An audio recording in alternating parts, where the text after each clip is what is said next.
하나님의 말씀은 사도행전 2장 1절 오순절 날이 이미 이르매 그들이 다 같이 한 곳에 모였더니 후련히 하늘로부터 급하고 강한 바람 같은 소리가 있어 그들이 앉은 온 집에 가득하며 마치 불의 혀처럼 갈라지는 것들이 그들에게 보여 각 사람 위에 하나씩 임하여 있더니 그들이 다 성령의 충만함을 받고 성령이 말하게 하심을 따라 다른 방언들로 말하기를 시작하니라. 2장 41절입니다. 그의 그 말씀을 받아들이는 사람들은 세례를 받음에 이날에 신도의 수가 3천이나 더하더라. 요한계시록 21장 14절입니다. 그 성의 성곽에는 12 기초석들이 있고 그 위에는 그 어린 양의 12사도들의 12 이름들이 있더라. 오늘 말씀 가지고 다락방 120명을 삭제하고 사도들 터위로 복귀하라 라는 제목으로 말씀을 나누겠습니다.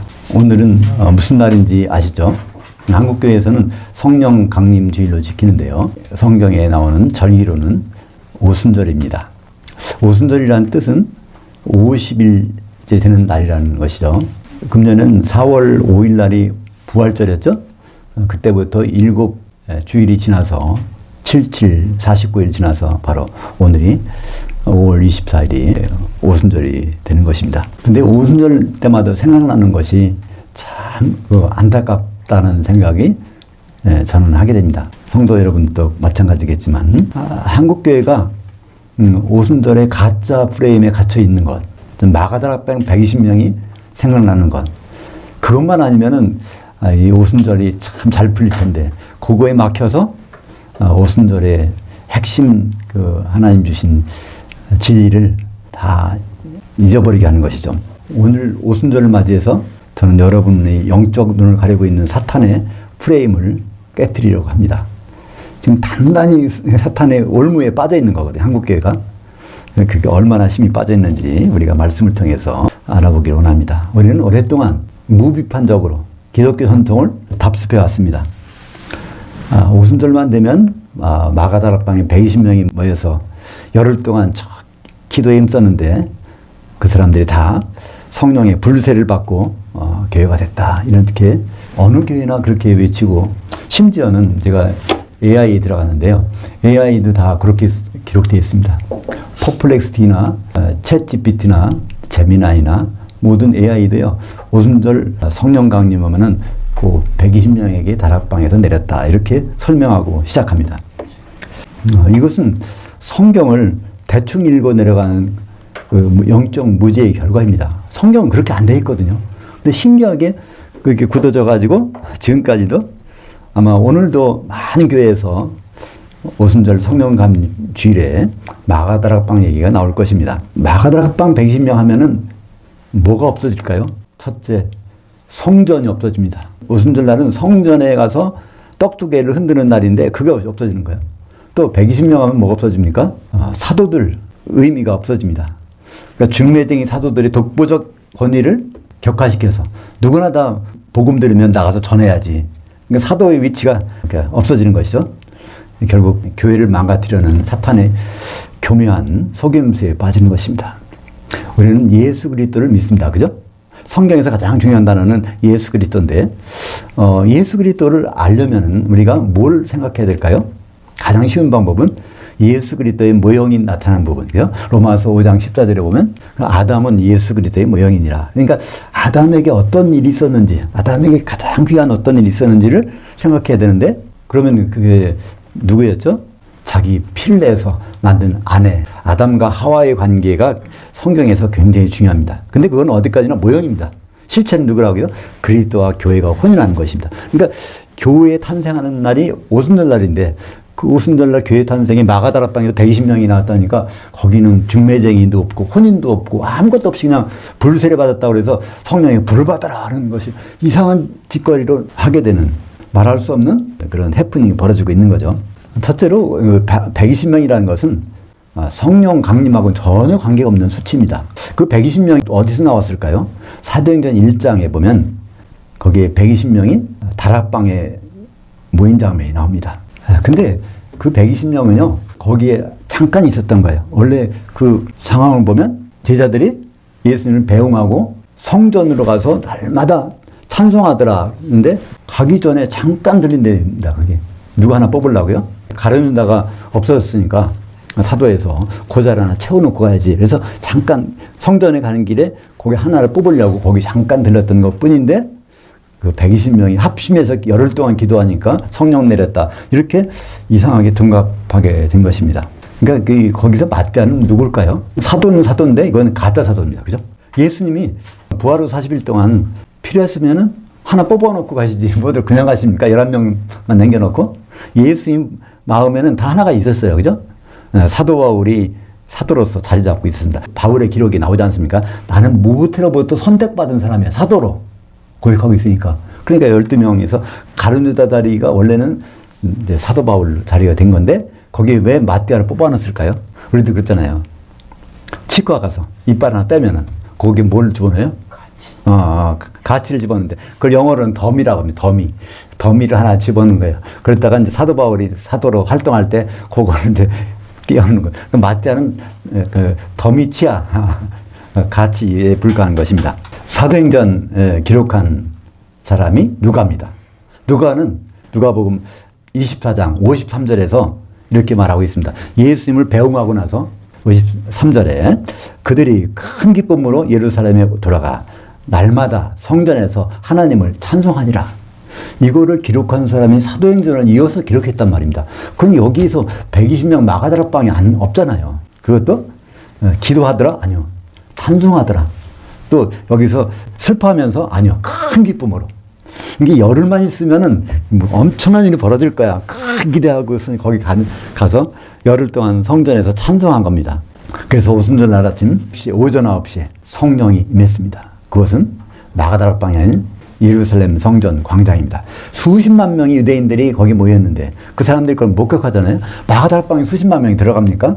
그럼 볼 수도 없죠. 사도행전 2장 1절에 보면 그들이 다 한 곳에 모였다 해서 그들은 120명이 아니라 사도들이 한 곳에 모여서 있었던 것이다. 왜냐하면 누가복음 24장 53절에 그들이 성전에서 날마다 찬송하고 있었으니까 그들이 누굽니까?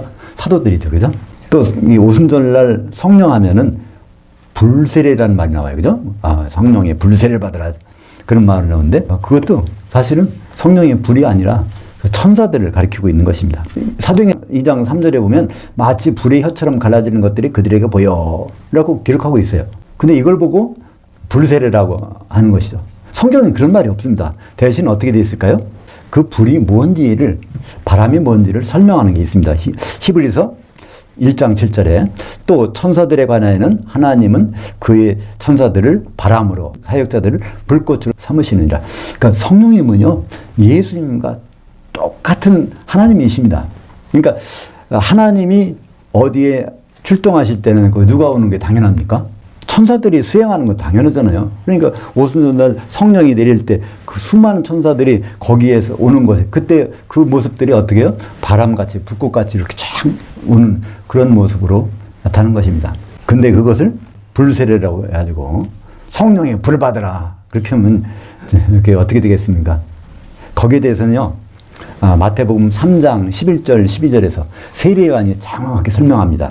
성령 세례와 불세례는 동요가 아닙니다. 전혀 다른 거예요. 세례 요한은 그거에 대해서 종말론적 심판에 대해서 그 성령 세례와 불세례에 대해서 설명을 합니다. 그리스도께서 오시면 알곡을 모아서 곳간에 드리고 쭉정이는 꺼지지 않는 불에 태우실 것이다. 이게 바로 불세와 성령 세례의 구분이죠. 선택받은 알곡으로 남아있는 사람들에게는 성령으로 거의 충만해지지만 그 중간에 거부한 사람들은 어떻게 됩니까? 쭉정이들은 지옥 형벌에 들어가는 것입니다. 그러므로 교회 안에서 성령의 불세례 달라고 구하는 것은 어떤 일일까요? 성경의 원전의 내용을 전혀 몰라가지고 지옥 심판 불을 달라고 애걸복걸 하는 것입니다. 그것처럼 영적 무지가 있을까요? 열심인 건 같이 하지만 그건 거꾸로 가는 열심이겠죠. 또 오순절날에 특별한 일이 무엇입니까? 예수님은 왜 초림하셨을까요? 예수님은 초림하신 목적은 사도행전 20장 28절에 있습니다.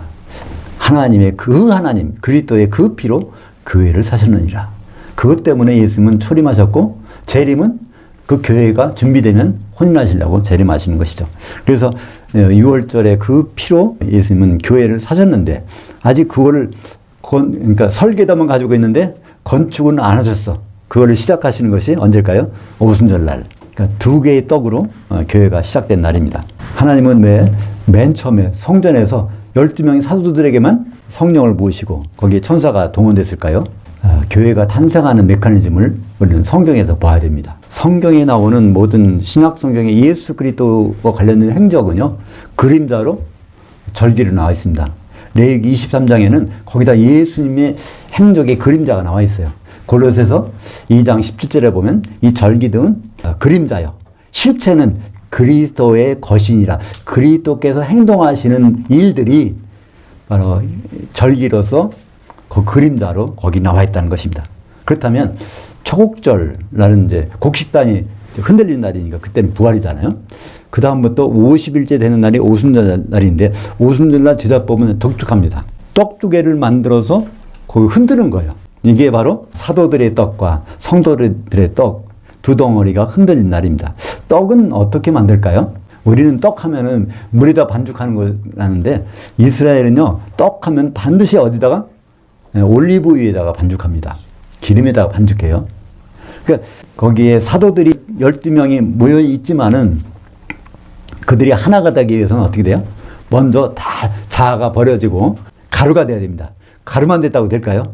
거기에 성령이 내리셔서 그게 반죽되어 흔들려. 사도들의 기초석이 만들어지고 그 후에 그날 저녁에 사도들의 말을 받아들인 3,000명에게 또 성령이 내려서 그들이 성도들이 돼서 사도들의 떡 위에 성도들의 떡이 돼서 흔들린 날, 이 흔들렸다는 건 살아났다는 뜻입니다.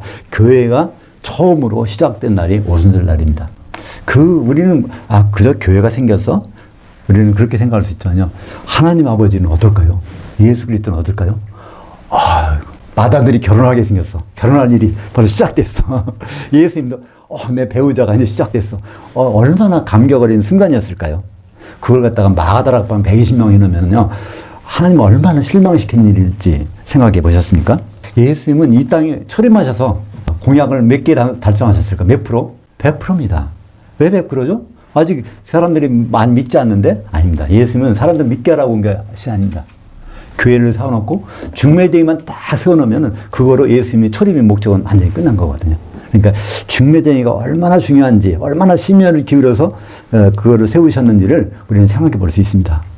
부활하신 주님이 1시간이 급하게 사람들, 아픈 사람들 병 고쳐주고 또 복음 전해주고 하면 얼마나 좋았겠어요. 근데 그 일을 안 하시고 40일 동안 사도들과 모여서 하나님의 통치의 일들을 거기 말씀하시고 올라가셨습니다. 다시 말해서 그들을 중매쟁이로 세워놓고 올라가신 것입니다. 이제 앞으로 혼인 준비되면 혼인을 하려고 오신 것입니다. 그러니까 사도들 12명이 먼저 성령의 기름으로 하나가 됐다는 그 의미는 너무나 중요한 건데 거기에 120명이 등장하는 순간에 중매쟁이란 말은 성경에서 지워지고 맙니다. 심지어 목사님들도 중매했다는 얘기를 들어본 적이 없다고 그래요. 대부분. 성경에 있는데, 그죠? 고린도후서 11장 2절에 보면 사도 바울이 말합니다. 내가 너희를, 교회를 정결한 한 천으로 한 남편 그리스도께 드리려고 중매를 해놨느니라. 거기는 중매함이로다가 아니라 우리말 번역은 현재형이에요. 근데 실제 현재형이 아니라 아오리스트, 부정과거 이미 해놨다는 겁니다. 중매가 됐어요. 그러니까 다른 데 선볼 생각을 말하는 것입니다. 그죠?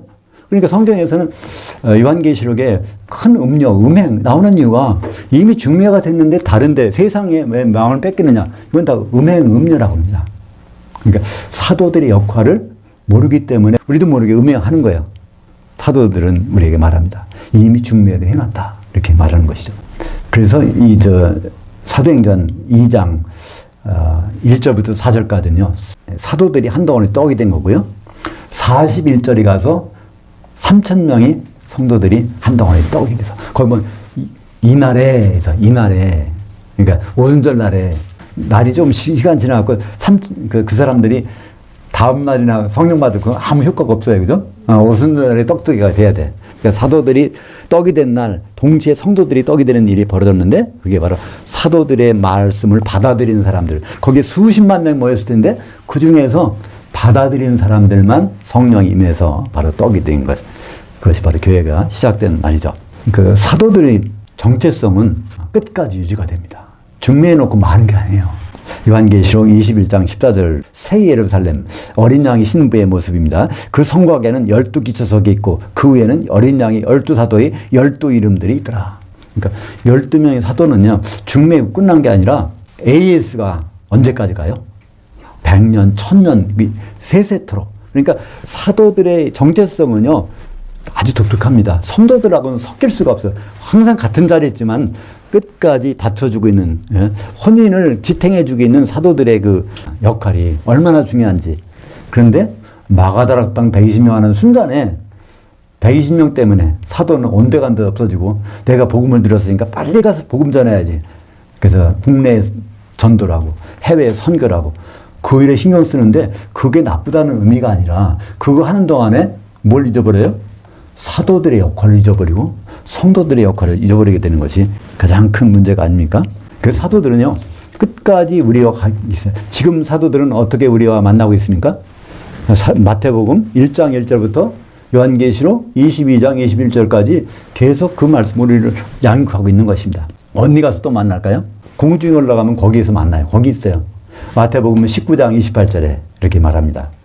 세상이 새롭게 돼서 인자가 자기 영광의 보좌에 앉을 때, 그리스도 심판대에 인자가 앉을 때 나를 따랐던 너희 12명도 12보좌에 앉아서 이스라엘 12지파를 심판하자. 그때 이스라엘 12지파는 영적인 이스라엘 12지파니까 모든 기독교인들을 사도들이 거기서 심판은, 그 심판이 왜 정당할까요? 그 심판은 혼인에 적합한지 안 한지를 심판하는 거니까 그걸 잘 아는 사람은 중매쟁이밖에 없지 않겠습니까? 그러니까 사도들이 심판하는 것이 너무나 당연하지 않습니까? 그들이 과연 사도들이 전해준 바른 복음대로 예복을 입고 있는지, 혼인에 적합한지, 그거를 사도들이 권위로 판별하고 심판하시는 종말론적 심판이 우리를 기다리고 있습니다. 거긴 예외가 없어요. 모든 기독교인들이요, 사도들 앞에 가서 심판을 받아야 돼.